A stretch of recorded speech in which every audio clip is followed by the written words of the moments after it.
Hey, this is Stephen Platinum, your friend in wrestling, with Platinum versus AEW Dynamite from October 7th, 2020.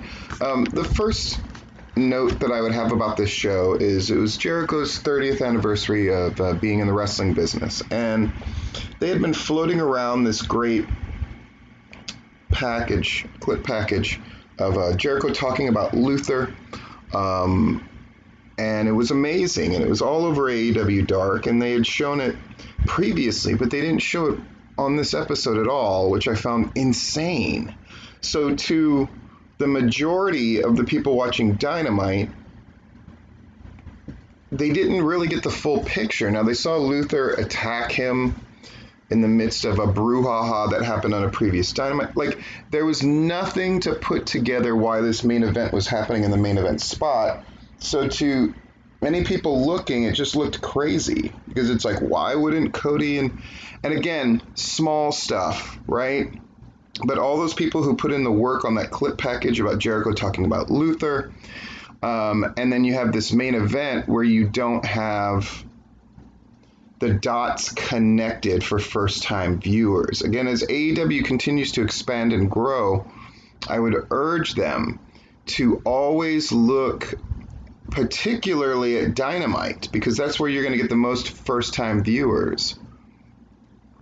I would urge them to treat Dynamite, have an eye on the fact that you are going to have first-time viewers and sort of adapt your thing accordingly.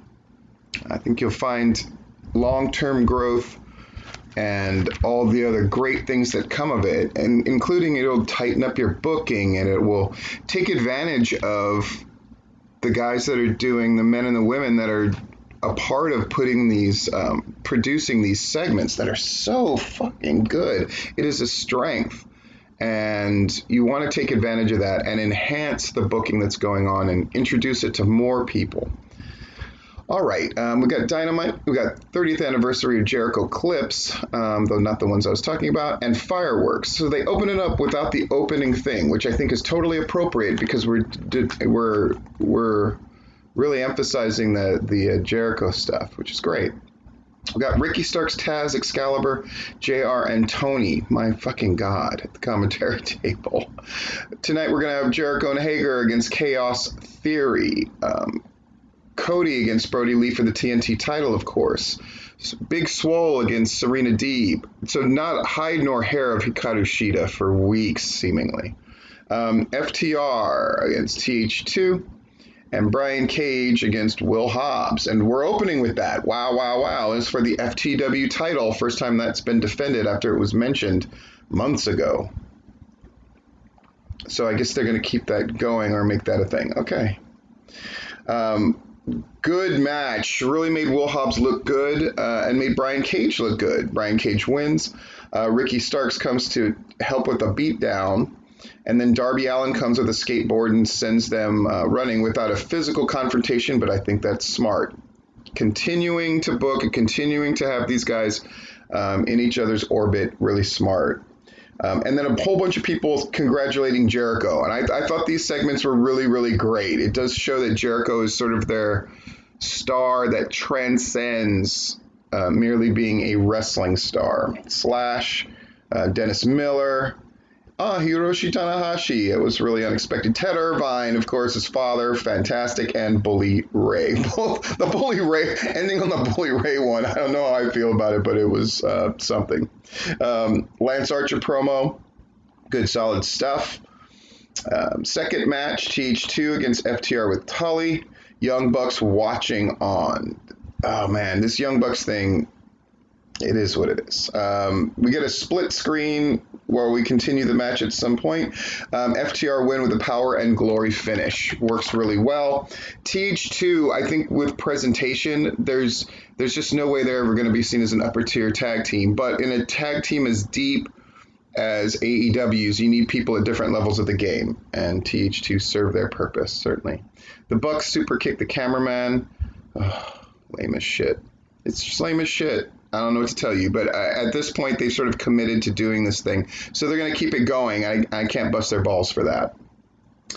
the weenies thing with best friends on the video, and then they have weenies shirts making fun of FTR. It's very childish, but they're going to get their title shot next week at the first anniversary show. Great. MJF comes out and talks to Jericho. I mean, he's, maybe I'll come out during the celebration at the end of the show. Of course he's going to. We also hear from Shaq, Gene Simmons, Don Callis, his good friend, Lars Ulrich, and Diamond Dallas Page. Now we got our TNT title match. Whoa, smack dab in the middle of the show. Bit of a shock. But again, no doubt will be a ratings winner. Clips leading up to explaining why we're seeing this dog collar match. See, makes sense, doesn't it? Cody and Brody Lee go at it hammer and tong, and it's amazing. John Silver's there with Anna Jay. They keep showing Greg Valentine, which I think is amazing. Again, it's one of those touches that AEW does where let's get Greg Valentine, let's show him, but not embarrass him. Like WWE, they embarrass their legends to squeeze every drop out of them of use that they can. There's just a lack of reverence there. But at AEW, having Greg Valentine there, it was just lovely. And the spots that they did dedicated to the Roddy Piper, Greg Valentine stuff, without overtly pointing them out, I thought really worked effectively.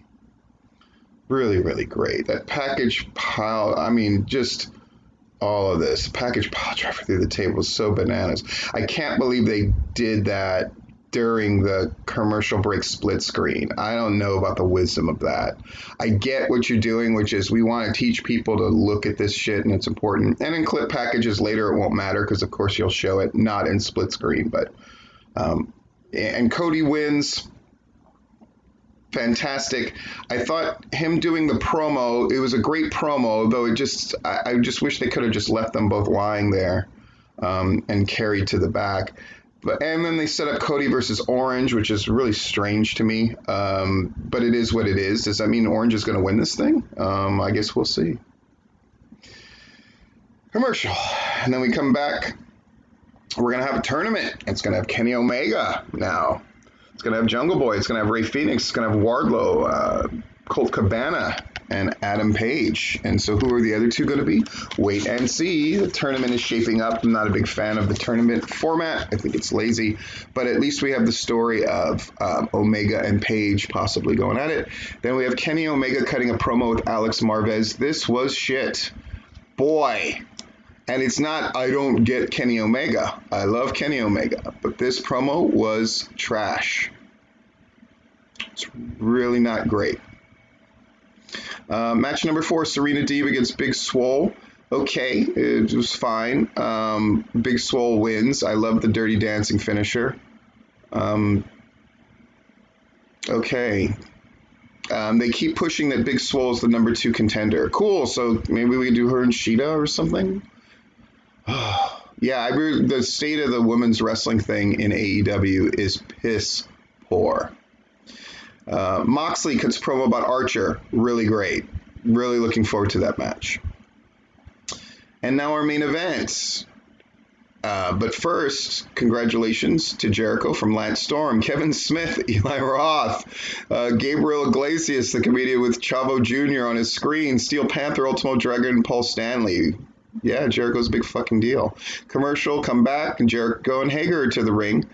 They have their match. I felt horrible for Luther, just being so blown up. What's the point of having Serpentico there if not to carry the majority of the load so Luther can be there at the end for all the stuff with Jericho? It really was they really left Luther out to dry, and I was really just put off by that. Most people may not notice or care, hopefully, but man, it was a bad look. That's all I can say.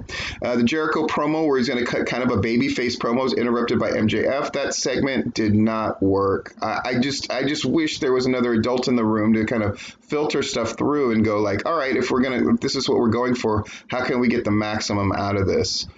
Jericho seemed particularly kind of annoyed with how things went because the Judas elbow to the clown was the hardest thing thrown all night.